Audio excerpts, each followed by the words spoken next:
നബിവാക്യം.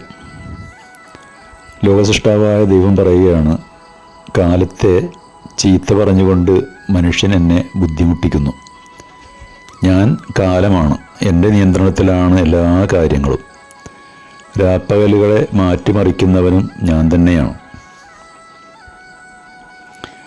ചില സമയങ്ങളെ അല്ലെങ്കിൽ കാലങ്ങളെ നാം നല്ല സമയമെന്നും നല്ല കാലമെന്നൊക്കെ പറയാറുണ്ട്. മറ്റു ചില സമയത്തെ അല്ലെങ്കിൽ കാലത്തെ ചീത്ത സമയമെന്നോ അല്ലെങ്കിൽ കലികാലമെന്നോ എന്നും പറയാറുണ്ട്. ഒരാളുടെ പുരോഗതി, അയാളുടെ വിജയം ഇതൊക്കെ പരിഗണിച്ചുകൊണ്ടാണ് അയാളുടെ നല്ല കാലമെന്ന് പറയാറുള്ളത്. ഒരാളുടെ പരാജയം, അധോഗതി ഇതൊക്കെ പരിഗണിച്ചാണ് അയാളുടെ ചീത്ത കാലമെന്നും പറയുന്നത്.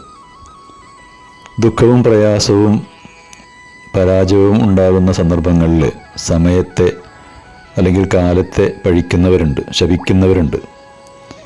ഒരർത്ഥത്തിൽ നമുക്ക് സംഭവിക്കുന്ന പരാജയത്തിൽ നിന്ന് രക്ഷപ്പെടാൻ നാം ഉപയോഗിക്കുന്ന എളുപ്പവഴിയാണ് കാലത്തെ ശപിക്കുക എന്നത്.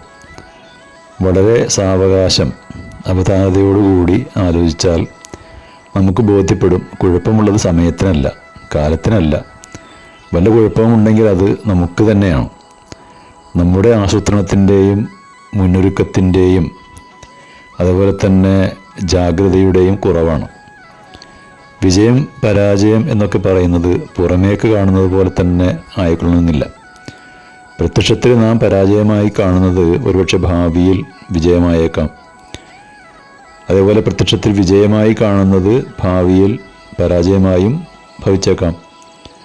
നമ്മുടെ ചുറ്റുപാടുമുള്ളവരുടെ അനുഭവങ്ങളും നമ്മുടെ ജീവിതത്തിൽ തന്നെയുള്ള അനുഭവങ്ങളും പരിശോധിച്ച് നോക്കിയാൽ എത്ര ഉദാഹരണങ്ങൾ വേണമെങ്കിലും നമുക്ക് കണ്ടെത്താൻ കഴിയും. എന്തായാലും അത് സമയവുമായി ബന്ധപ്പെട്ട പ്രശ്നമല്ല എന്നർത്ഥം. സമയത്തെ പഴിക്കാതെ, കാലത്തെ ശപിക്കാതെ, നമ്മുടെ പരാജയങ്ങളെ കൃത്യമായി വിശകലനം ചെയ്തുകൊണ്ട് തിരുത്തേണ്ട ഇടങ്ങളിൽ തിരുത്താനാണ് നാം പരിശ്രമിക്കേണ്ടത്.